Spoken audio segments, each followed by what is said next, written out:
আসসালামু আলাইকুম। 2 নং সমস্যায় রয়েছে 12টি প্লেট ও 20টি কাপের মূল্য একত্রে ৩৯২০ টাকা। একটি কাপের মূল্য ১৪৫ টাকা। একটি প্লেটের মূল্য কত? অর্থাৎ আমাদের চেয়েছে একটি প্লেটের মূল্য। আমরা যেহেতু দেখতে পাচ্ছি একটি কাপের মূল্য ১৪৫ টাকা, তাই আমরা 20টি কাপের মূল্য প্রথমে বের করে ফেলব। তাই আমরা লিখলাম একটি কাপের মূল্য ১৪৫ টাকা, সুতরাং 20টি কাপের মূল্য বেশি হবে, তাই আমাদের গুণ করতে হবে। ১৪৫-এর সাথে আমরা 20কে গুণ করব। ১৪৫-এর সাথে 20কে গুণ করলে পাওয়া যায়, শূন্যের সাথে গুণ করলে 0, আর 2 দিয়ে 5কে গুণ করলে 0, 4 দুগুণে 8 আর 1 9, 2 একে 2, তাই আমরা পেলাম 2900 টাকা। তাহলে 20টি কাপের মূল্য 2900 টাকা। এখন 12টি প্লেট ও 20টি কাপের মূল্য একত্রে ৩৯২০ টাকা। তার থেকে যদি আমরা 20টি কাপের মূল্য বাদ দেই, অর্থাৎ বিয়োগ করি, তাহলে আমরা 12টি প্লেটের মূল্য পেয়ে যাব। তাই আমরা 12টি প্লেট ও 20টি কাপের মূল্য ৩৯২০ থেকে 20টি কাপের মূল্য 2900 টাকা বিয়োগ করে দিব। বিয়োগ করলে পাওয়া যায় 0 থেকে 0 চলে গেলে 0, 2 থেকে 0 চলে গেলে 2, 9 থেকে 9 চলে গেলে 0, 3 থেকে 2 চলে গেলে 1, অর্থাৎ 12টি প্লেটের মূল্য আমরা পেলাম 1020 টাকা। যেহেতু 12টি প্লেটের মূল্য 1020 টাকা, সুতরাং একটি প্লেটের মূল্য আমাদের বের করতে হবে। একটি প্লেটের মূল্য আমাদের 1020-কে 12 দিয়ে ভাগ করলে আমরা একটি প্লেটের মূল্য পেয়ে যাব। এখানে আমরা 12 দিয়ে 1020-কে ভাগ করি। প্রথমে হচ্ছে 2 ঘর 10 যায় না, আমরা 120, 102 তিনটি সংখ্যা নিলাম। তিনটি সংখ্যার ভিতরে 12 যায়, 8 12 96, অর্থাৎ 8 বার 96। বিয়োগ করলে হয় আমাদের, এটা আমাদের 12 ধরতে হবে। 12 থেকে 6 চলে গেলে আমাদের থাকবে হচ্ছে 12 থেকে 6 চলে গেলে আমাদের থাকবে 6, আর এখান থেকে 0 নেমে গেল। এখন 12 ঘরের নামটা করলে আমরা পাই 5 12 60, অর্থাৎ 85 টাকা। তাই আমরা পেলাম একটি প্লেটের মূল্য সমান 85 টাকা। অতএব একটি প্লেটের মূল্য 85 টাকা। 3 নং সমস্যা রয়েছে একটি মুদি দোকানে একটি খাতা 18 টাকায়, একটি পেন্সিল 8 টাকায় এবং একটি জ্যামিতিক ত্রিকোণী 25 টাকায় বিক্রি হয়। আমরা 4টি খাতা, 8টি পেন্সিল এবং 2টি জ্যামিতিক ত্রিকোণী কেনার সময় 500 টাকা দিলে কত টাকা ফেরত পাব?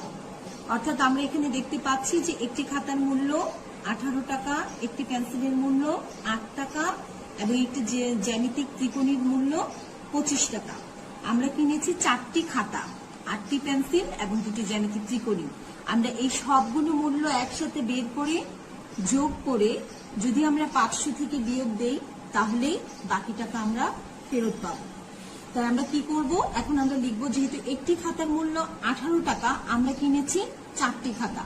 18কে আমরা 4 দিয়ে গুণ করলে আমরা 4টি খাতার মূল্য পেয়ে যাব।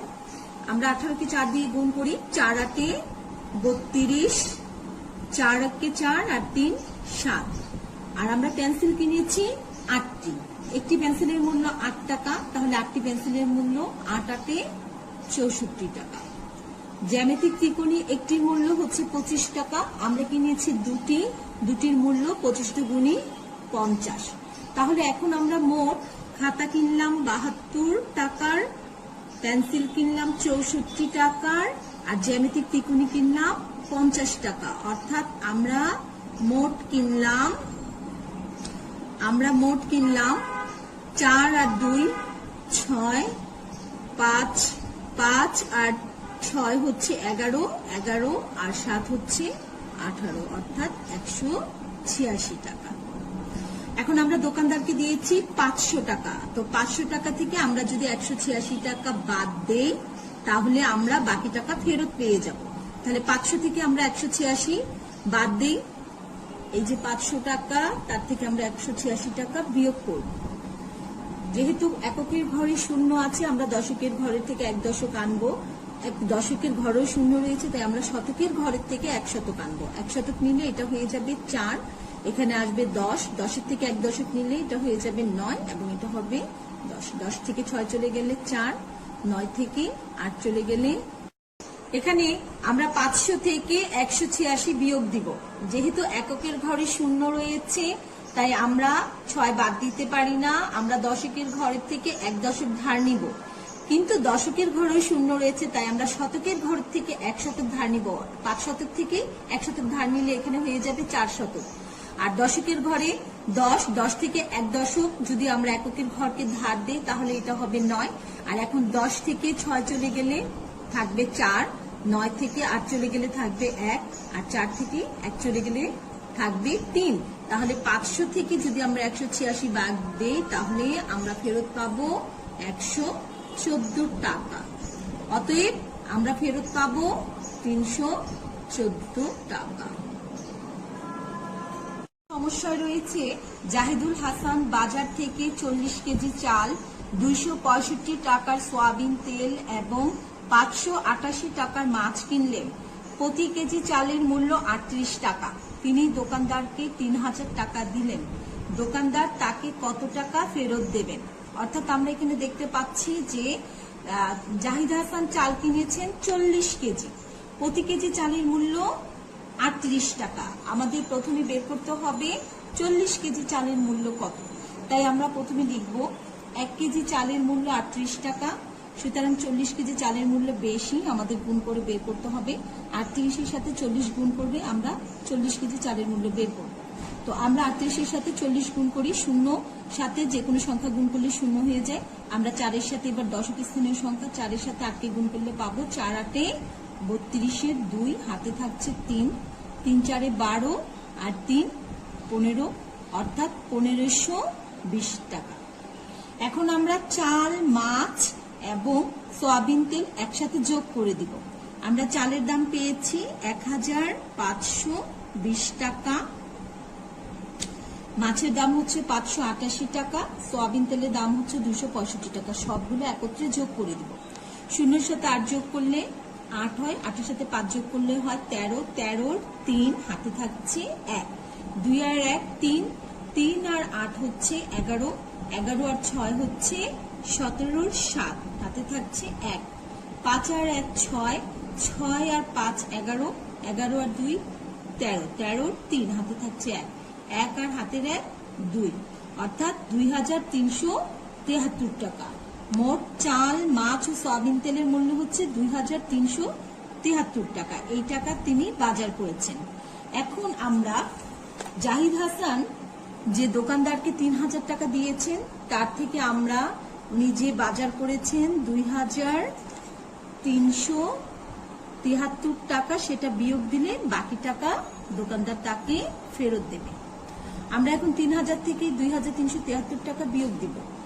যেহেতু উপরে এককের ঘরে শূন্য রয়েছে তাই আমরা 3 বাদ দিতে পারি না, আমরা পাশে দশকের স্থান থেকে সংখ্যা আনবো, 1 ধার করব। দশকের স্থানেও রয়েছে শূন্য, শতকের স্থান থেকে আমরা 1 ধার করব, শতকের স্থানেও রয়েছে শূন্য, তাই আমরা হাজারের ঘরে আছে 3, এখান থেকে আমরা 1 ধার করব। এখান থেকে 3-এর থেকে 1 নিলে 3 হয়ে যাবে 2, আর এটা হয়ে যাবে 10, 10-এর থেকে 1 ধার নিলে এটা হয়ে যাবে 9, এবং দশকের ঘরের থেকে 1 ধার দিলে এটাও হয়ে যাবে 9, আর এখানে এককের ঘর হবে 10। আমরা 10-এর থেকে 3 চলে গেলে অর্থাৎ 3 বাদ দিলে এখানে থাকবে 7, 9 থেকে 7 বাদ দিলে এখানে থাকবে 2, 6 থেকে 3 বাদ দিলে এখানে থাকবে 6, আর 2 থেকে 2 চলে গেলে কিছুই থাকবে না। তাই আমরা পেলাম 3000 থেকে 2373 টাকা বাদ দিলে 627 টাকা, অর্থাৎ দোকানদার তাকে ফেরত দিবে 627 টাকা।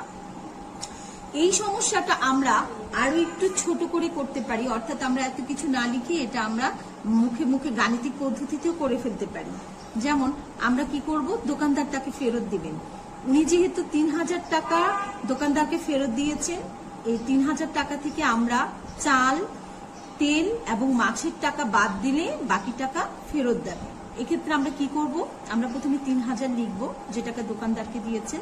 তার থেকে উনি চাল কিনেছেন, 1 কেজি চালের মূল্য 40 টাকা, উনি 1 কেজি চালের মূল্য হচ্ছে 38 টাকা, উনি কিনেছেন 40 কেজি চাল, তাই আমরা 38-এর সাথে 40 গুণ দিব।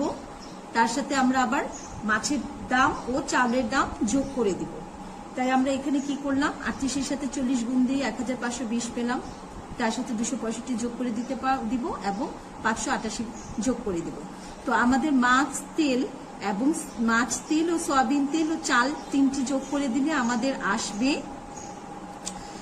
2373 টাকা। এই টাকাটা আমরা বাদ দিয়ে দিব। এই টাকাটা আমাদের বাদ দিলে আমাদের আসবে হচ্ছে 687 টাকা। আমরা এই সমস্যাটা এইভাবেও করতে পারি। 5 নং সমস্যায় রয়েছে 2টি গরু এবং 3টি ছাগলের মূল্য একত্রে 45,080 টাকা। একটি ছাগলের মূল্য 4,560 টাকা। একটি গরুর মূল্য কত? অর্থাৎ আমরা দেখতে পাচ্ছি একটি ছাগলের মূল্য 4,560 টাকা। আমরা প্রথমে 3টি ছাগলের মূল্য গুণ করে বের করব। তার থেকে আমরা 2টি গরু এবং 3টি ছাগলের মূল্য থেকে আমরা যদি 3টি ছাগলের মূল্য বাদ দেই তাহলে আমরা 2টি গরুর মূল্য পেয়ে যাব। তাই আমরা এখন প্রথমে একটি ছাগলের মূল্য 4,560 টাকা, আমরা 3টি ছাগলের মূল্য গুণ করে বের করব। 4,560-কে 3 দিয়ে গুণ করলে হয়, 3-এর সাথে 0-কে গুণ করলে আমরা পেলাম 0, 3-এর সাথে 6-কে গুণ করলে হবে 3 × 6 = 18, 8 হাতে থাকছে 1, 3 × 5 = 15 আর 1 16, 6 হাতে থাকে 1, 3 × 4 = 12 আর 1 13, অর্থাৎ 13,680 টাকা। এখন 2টি গরু ও 3টি ছাগলের মূল্য একত্রে 45,080, তার থেকে আমরা 3টি ছাগলের মূল্য বিয়োগ করে দিব। 3টি ছাগলের মূল্য হচ্ছে 13,680 টাকা। আমরা এটা বাদ দিব। 0 থেকে 0 চলে গেলে 0 নামবে, 8 থেকে 8 চলে গেলে 0 নামবে। এখানে রয়েছে 0, 0-কে আমাদের 10 ধরতে হবে। 10 থেকে 6 চলে গেলে এখানে থাকবে 4, আর যেহেতু আমরা আগের সংখ্যা থেকে 1 ধার নিয়েছি এটা হয়ে যাবে 4। 4-এর থেকে 3 চলে গেলে হবে 1, আর 4 থেকে 1 চলে গেলে আমাদের নামবে 3, অর্থাৎ আমাদের হচ্ছে 31,400 টাকা 2টি গরুর মূল্য। এখন আমরা যেহেতু 2টি গরুর মূল্য 31,400 টাকা, তো আমরা একটি গরুর মূল্য বের করব। একটি গরুর মূল্য বের করতে হলে আমাদের ভাগ করতে হবে। আমরা 31,400-কে 2 দিয়ে ভাগ করলে একটি গরুর মূল্য পেয়ে যাব। তা আমরা এখানে 31,400-কে 2 দিয়ে ভাগ করলাম। প্রথমে যাচ্ছে একবার, 2-একে 2, বিয়োগ গেলে 1, এখান থেকে একটি সংখ্যা নামে 5 দুগুণী 10, বিয়োগ গেলে 1 নামবে, উপর থেকে 4 নেমে যাবে, 7 দুগুণী 14।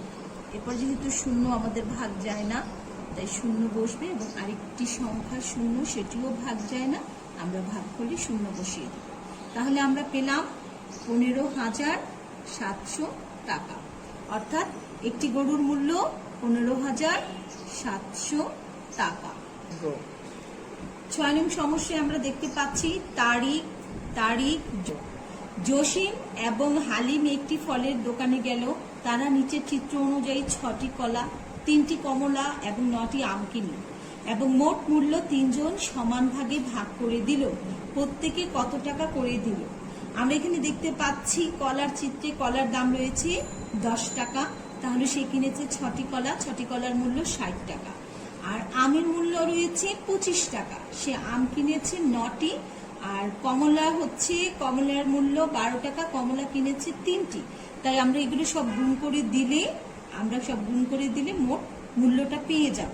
আমরা এখানে কি করলাম, 6টি কলা, 3টি কমলা এবং 9টি আম এর মোট মূল্য বের করব। যেহেতু কলা কিনেছে 6টি এবং প্রতিটি কলার মূল্য 10 টাকা, তাই 6-এর সাথে আমরা 10কে গুণ করে দিলাম। এবং কমলার দাম হচ্ছে 12 টাকা, সে কিনেছে 3টি কমলা, 3-এর সাথে 12কে গুণ করলাম।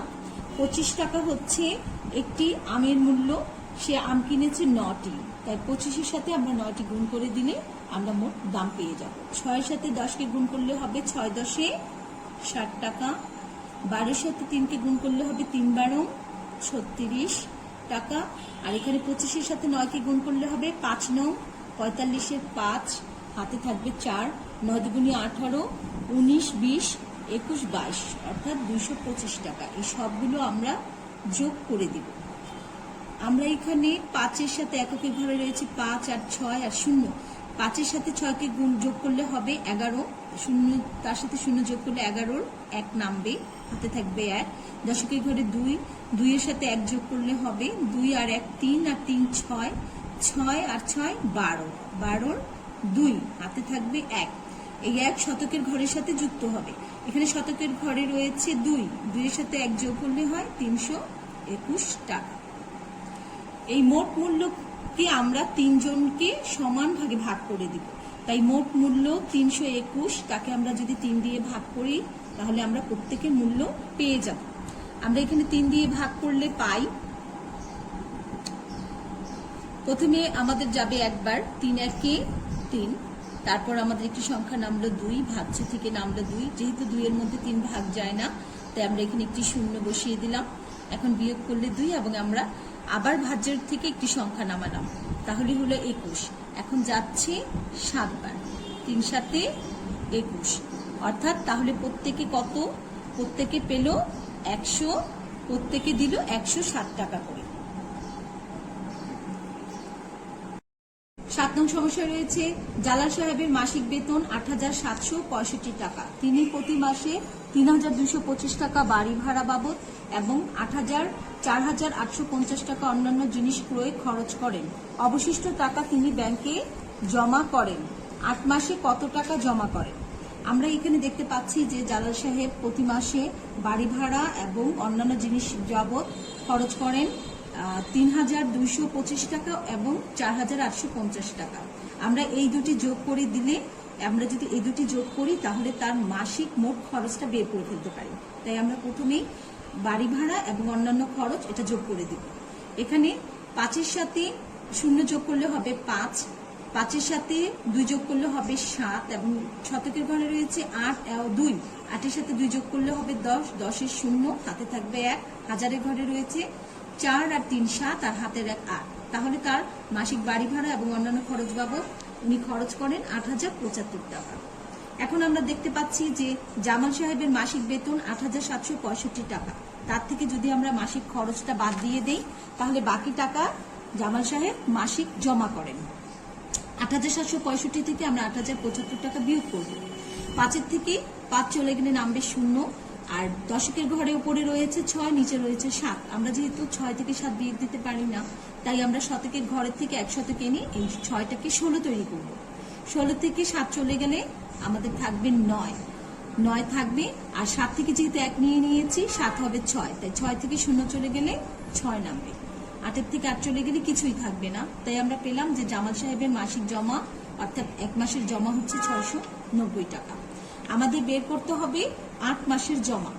1 মাসে তিনি জমা করেন 690 টাকা, তাহলে উনি 8 মাসে জমা করবেন। 8-এর সাথে 690-কে আমরা গুণ করলে 8 মাসেরটা পেয়ে যাব। 8-এর সাথে 690 গুণ করলে হবে, 8-এর সাথে 0 গুণ করলে 8 0 0, 8 9 72-এর 2, হাতে থাকবে 7, 6 8 48 আর 7 হচ্ছে 55, অর্থাৎ 5,520 টাকা। এই সমস্যাটা আমরা আরেকটু ছোট করে করতে পারি, অর্থাৎ আমরা শুধু সংখ্যা লিখে করতে পারি। যেমন এভাবে তিনি মাসে ব্যাংকে জমা করেন, তার মাসিক বেতন থেকে আমরা খরচ দুটো বাদ দিলেই মাসিক যে জমাটা আসবে তার সাথে 8 গুণ করে দিলেই আমরা 8 মাসের জমাটা পেয়ে যাব। তাই 8,765 থেকে আমরা এই যে তার যে মাসিক দুটি খরচ ছিল বাড়ি ভাড়া 3,225 এবং 4,850 টাকা অন্যান্য জিনিস ক্রয় বাবদ, এই দুটো বাদ দিলাম।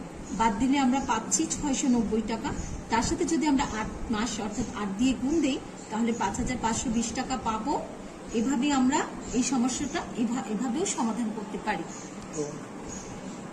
8 নং সমস্যা রয়েছে ফরিদা এবং ফাতেমার বেতন একত্রে 19,950 টাকা।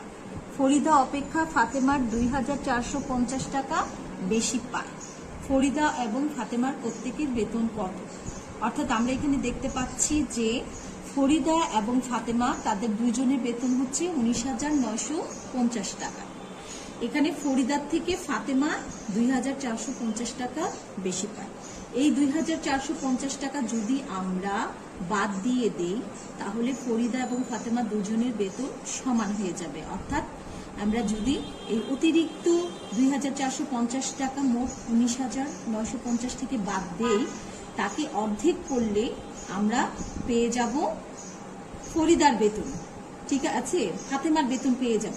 তাই আমরা এখানে তাদের যে মূল বেতন দুজনের একসাথে ১৯,৯৫০ টাকা, তার থেকে যে ফাতেমার বেশি টাকা রয়েছে ২,৪৫০ টাকা, এটা বাদ দিব।